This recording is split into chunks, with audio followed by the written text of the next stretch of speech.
자, MBS에서 사회역사와 비주얼을 담당하고 있는 윤용 선생님이니까 다들 알고 계시리라 완전 믿을 심치 않거든요. 반갑네요.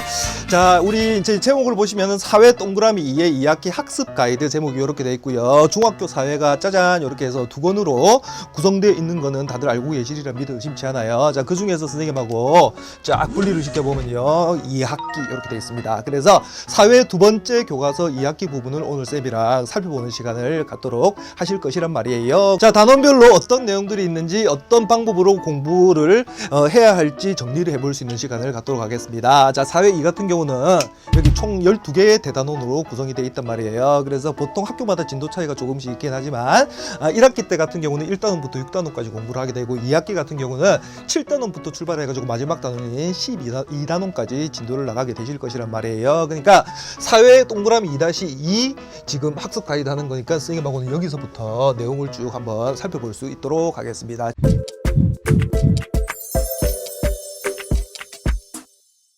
단원인데요. 인구 변화와 인구 문제라고 제목이 나와 있죠. 핵심 내용을 살펴보시면은 어떤 지역에는 인구 많이 살죠. 어디에 인구가 많이 사는지, 어떤 지역에는 인구가 적게 살 거지 않겠습니까? 어디에 인구가 적게 사는지, 인구가 많은 지역 같은 경우는 왜 인구가 많은지, 적은 지역 같은 경우는 왜 인구가 적은지 원인을 분석해보고, 우리나라의 경우 같은 경우는 1960년대를 기준으로 해가지고 이게 산업화 기준이죠. 산업화 되기 이전과 이후 같은 경우는 인구 분포가 이게 어떻게 차이가 나는지 이런 내용들을 먼저 살펴보게 된다라는 말씀을 드릴 수가 있겠습니다. 그리고 인구 이동 쪽으로 넘어가 보시면, 예를 들어서 영국에 사는 사람들이 종교적 이유로 해가지고 미국으로 이주를 하게 된단 말이에요. 미국으로 인구 이동이 일어난 거죠. 지금 무슨 얘기인지 이해되시죠?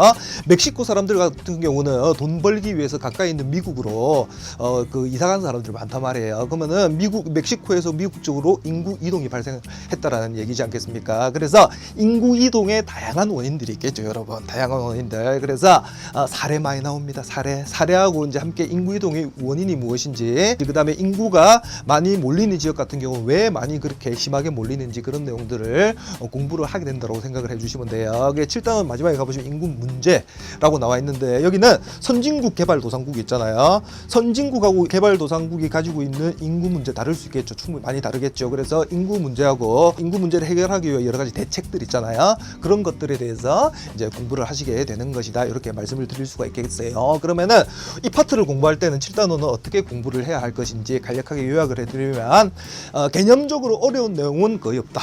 개념적으로 어려운 내용은 거의 없다라고 선생님 보고 있습니다. 이 부분 공부하면서 공부하기가 너무 어려워하는 친구들 많이 없었거든요.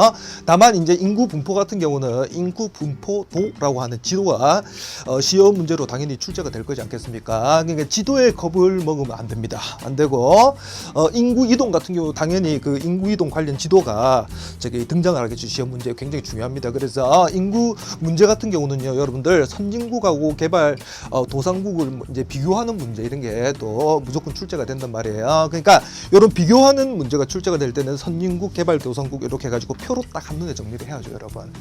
인구 피라미드 해가지고 그래프 같은 것도 나오고 막 한단 말이에요. 그런 것들을 잘 확인을 하시면서 공부하시면은 무리 없이 7단원을 잘 공부하시고 넘어갈 수 있게 될 것이다, 이렇게 말씀을 드리겠고요. 그 다음에 8단원 쪽으로 넘어가 보시면은 대단원명이 사람이 만든 삼터도시 이렇게 돼 있잖아요. 사람이 만든 삼터도시라고 해가지고 도시를 공부하는 파트입니다. 도시를. 그래서 세계적으로 유명한 도시하고 매력적인 도시들은 어떤 특징으로 그런 도시들이 되었는지를 공부를 하게 된다고 말씀드릴 수가 있고요. 그리고 도시의 중심을 갖다가 우리가 도심이라고 하고, 도심에서 이제 멀어질수록 부도심도 있고, 중간 지역도 있고, 주변 지역도 있고, 그다음에 저기 가면 위성 도시도 있고요. 이런 것들이 이제 특징들을 갖다가 쫙 이렇게 공부를 하시게 되는 부분이 이 단원이다, 이렇게 말씀드릴 수가 있어요. 그리고 우리나라를 포함한 선진국들 같은 경우는 농촌보다 어디가 더 많아요? 도시가 훨씬 많잖아요. 그러니까 이런 걸 갖다가 우리가 도시화율이 높다, 이런 표현을 쓸 수가 있단 말이에요. 근데 반면에 이제 개발도상국들 같은 경우는 아직 도시보다 농촌이 많잖아요. 그러니까 도시화율이 낮다라는 그런 표현을 써보실 수가 있단 말이에요. 그러다 보니까 현재 나타나고 있는 선진국과 개발도상국의 어떤 도시 문제가 당연히 다를 거지 않겠습니까? 그런 내용들을 쭉 공부를 하게 되는 게 8단원이다, 이렇게 말씀드릴 수가 있어요. 마지막에 가보시면 이제 살기 좋은 도시 나와 있는데, 도시 문제를 해결해야 살기 좋은 도시가 되겠죠, 여러분. 이게 도시 문제를 어떻게 해결해야 할지 해결 방안을 살펴보면서 8단원이 깔끔하게 마무리가 된다, 이렇게 말씀을 드릴 수가 있겠어요. 그러면 어떻게 이제 우리가 공부를 해야 될지 좀 간단하게 설명을 드리면요. 이게 이제 8단원 같은 경우 공부하실 때 도시 내부 구조 모식도라는 게 나오거든요. 요거는 딱 보면 암기라 해가지고 안 된다니까. 암기가 안 돼요, 여기는. 그러니까 도시 내부 구조 모식도 같은 경우는 딱 바라보면서 그걸 이해할 수가 있어야 돼요. 그 다음에 도시와 단계를 곡선으로 표현한 게 S자 모양으로 해가지고 도시와 곡선이라는 게 있거든요. 그러니까 시험에 무조건 출제가 됩니다. 도시 내부 구조 모식도나 도시와 곡선 이런 건 무조건 시험 문제에 출제가 되는 거니까는 암기보다는 모식도에 대한 이해, 도시화 곡선에 대한 이해, 그렇게 이해 중심으로 해가지고 공부를 해야 되는 게 8단원이다. 이렇게 해가지고 선생님이 말씀을 드릴 수가 있을 것 같아요. 근데 암기를 또 필요로 하는 부분도 있거든요. 무조건 이해가 아니고 이건 암기를 해야 돼. 그 암기해야 되는 게 예를 들어서 선진국하고 개발도상국 여기도 이제 차이를 묻는 문제가 출제가 된단 말이에요. 이거는 말할 것도 없이 바로 표정리입니다. 선진국 개발도상국 해가지고 표로 딱 정리해가지고 한 방에 딱 암기하는 그런 게 돼야지 이 8단원을 갖다가 무사히 끝낼 수 있을 것이다. 이렇게 말씀을 드리겠습니다. 그리고 이제 9단원 쪽에 가보시면은 이제 대단원명이 글로벌 경제 활동과 그 지역 변화 이렇게 돼 있잖아요. 지역 변화라고 돼 있는데 9단원 같은 경우는 그냥 딱 핵심 키워드가 그냥 세계화죠. 여기는 핵심 키워드가 그냥 딱 세계화거든요. 세계화. 그래서 농업, 공업, 뭐 서비스 할 것 없이 전부 다 지금 세계화가 엄청나게 빠른 속도로 진행이 되고 있단 말이에요. 이런 세계화로 인해 나타나는 지역 변화를 공부하게 되는 단원이 바로 9단원이다. 이렇게 말씀을 드릴 수가 있겠어요. 그래서 여기는 공부 방법이 되게 중요한데 공부 방법. 이 9단원 같은 경우는 특히 뭐가 많이 나오냐면은 지도하고 그래프가 굉장히 많이 나옵니다. 지도하고 그래프. 그래서 우리 선생님들이 공부를 할 때 지도하고 그래프 이런 게 많이 나오는 거는 역시 이해식 공부를 해야 된다. 만약에 암기식으로 공부하면 이 부분은 공부가 안 됩니다. 그러니까 철저하게 이해를 바탕으로 하는 공부를 해야지만 고득점을 받을 수 있다. 이렇게 말씀을 드리고요. 지도와 그래프 그 각종 자료가 시험 문제를 엄청 많이 출제가 될 거란 말이에요. 그러니까 문제 자체를 갖다가 잘 이해하고 문제 자체가 이해가 돼. 문제 자체를 이해 못하는 친구들이 많거든요. 그러니까 문제 자체를 잘 이해를 하고 그다음에 핵심 키워드 있죠. 핵심 키워드를 갖다가 잘 파악할 수 있는 그런 연습을 공부하실 때 많이 해야지 이 9단원을 정복할 수 있고 9단원에서 문제 한 문제도 안 틀릴 수 있다. 이렇게 말씀을 드릴 수가 있을 것 같아요. 그리고 이제 10단원 쪽으로 가보시면은 단원명이 지금 환경 문제와 지속 가능한 환경 이렇게 나와 있잖아요. 단원명에서도 느낌적인 느낌이 벌써 온단 말이에요. 각종 환경 문제를 배우게 됩니다. 그래서 대표적인 환경 문제 하면은 지구 온난화 아니겠습니까?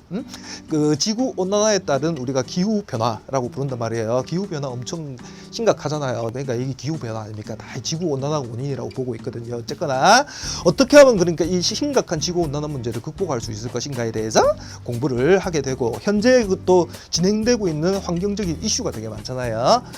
여러 환경 문제와 해결 방안을 갖다가 공부를 하게 되는 게 바로 10단원이다. 이렇게 말씀드릴 수 있어요. 예를 들어보면 이런 게 있는 거예요. 유전자 재조합 식품이라고 해가지고 우리가 GMO 이렇게 부르죠. 이런 문제도 있고 그 다음에 우리 지금 발생하는 심한 그 황산 아니면 미세먼지 문제 있잖아요.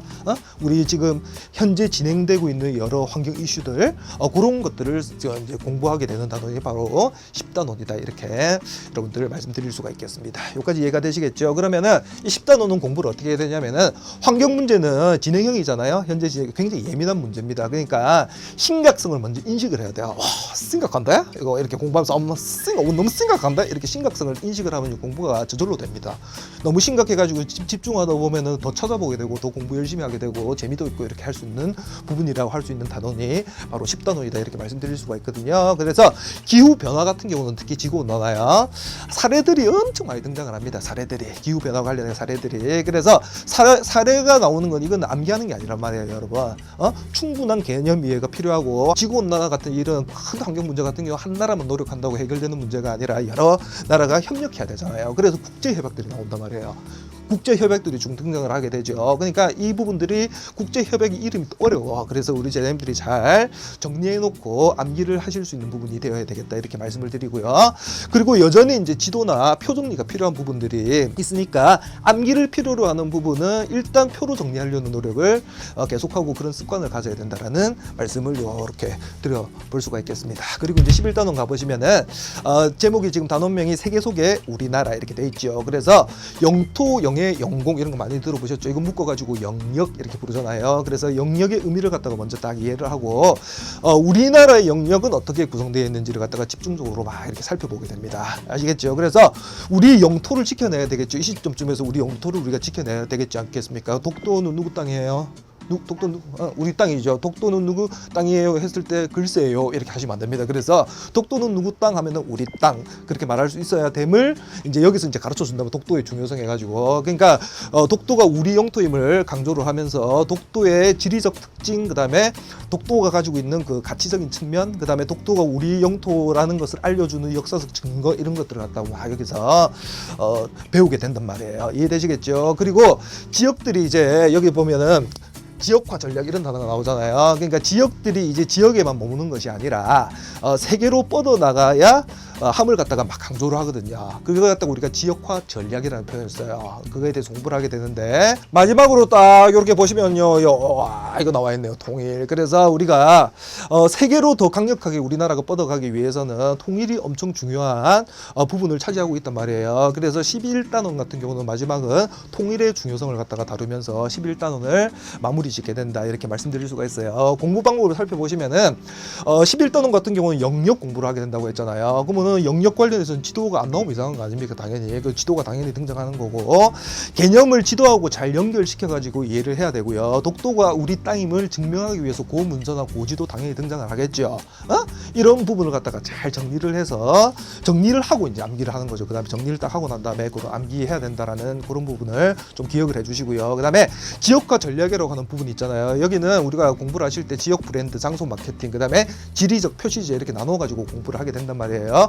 여기도 역시 사례하고 지도 나옵니다. 지도 시험 문제로 많이 출제가 될 거기 때문에 사례하고 지도를 봤을 때 우리 선생님들이 그게 겁먹으면 안 된다니까요. 그걸 갖다가 당차게 뚫고 나갈 수 있는 그런 평소에 공부가 필요하다 이렇게 말씀드릴 수 있는 부분이죠. 이해되시겠죠? 그래서 통일 부분 같은 경우는 분단의 현재 우리가 분단돼 있잖아요. 분단의 문제점을 지적합니다. 분단의 문제점을 지적을 하고 통일의 필요성을 강조한단 말이에요. 이게 통일이 되면 어떤 부분이 달라지는지를 갖다가 살펴보게 되는 그런 단원이 11단원이거든요. 그러니까 강의 들으면서 이제 정리를 하고 복습 한두 번 정도 이렇게 하면은 굉장히 쉽게 그냥 끝납니다. 여기는 사실은 이게 그러니까 공부할 게 그렇게 많이 앞쪽에 공부할 게 좀 몰려 있고 뒤쪽으로 갈수록 그냥 대충 공부라는 얘기야. 대충은 아닌데 쉽게 공부 한번 쫙 재료해 놓으면은 복습도 거의 필요 없이 공부를 마무리 지을 수 있는 11단원이다. 이렇게 말씀드릴 수가 있을 것 같아요. 그 다음에 12단원에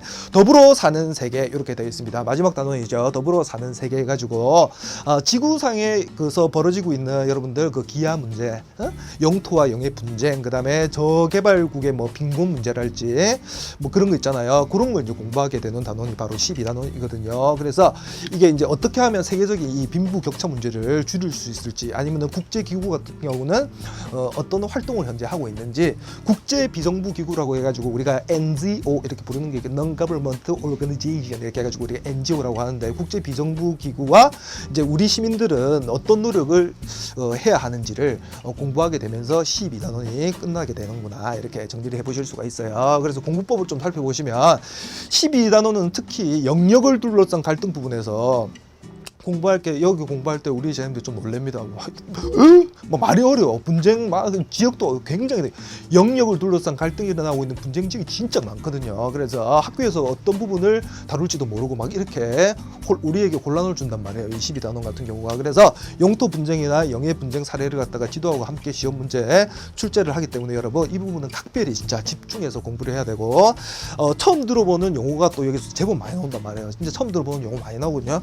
인간개발 지수 언제 들어봤습니까? 이런 말을 우리가 공적개발 원조, 공정무역 이런 용어들 있잖아요. 우리가 언제든지 살면서 이런 걸 들어봅니까? 신문 맨날 뚫어져라 쳐다보는 학생들 한둘 봤겠죠 평소 때. 그러니까 암기하려고 하지 마세요. 그러니까 이걸 암기하려고 하지 말고 강의를 잘 듣고 개념을 이해를 해야 돼요. 거기에 포커스를 맞춰가지고 공부를 해야 된다. 이렇게 말씀을 드릴 수가 있겠습니다.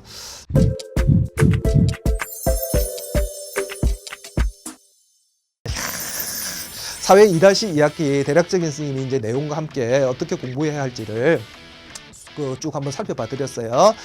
심각하게 어려운 파트는 없습니다. 사실 사회 2-2학기가 자신감 갖고 그냥 공부하시면은 충분히 고득점 하실 수가 있거든요. 공부는 기세 아닙니까, 여러분? 공부는 기세 아닙니까, 여러분? 그러니까 어차피 해야 될 공부 이왕이면은 좀 힘내서 공부를 하고 당차게 공부하고요. 또 한 단계 더 나아가면 재밌게 공부가 재밌기는 참 힘든 부분이 있습니다. 근데 재밌게 공부하실 수가 있으면 더 좋겠지 않겠습니까? 재미있는 거 좀 용쌤 담당이거든요. 비주얼 담당이기도 하면서 재미 담당이. 쌤이랑은 강의에서 뜨겁게 만날 수 있도록 하겠습니다. 사회 2-2학기 학습 가이드 여기까지.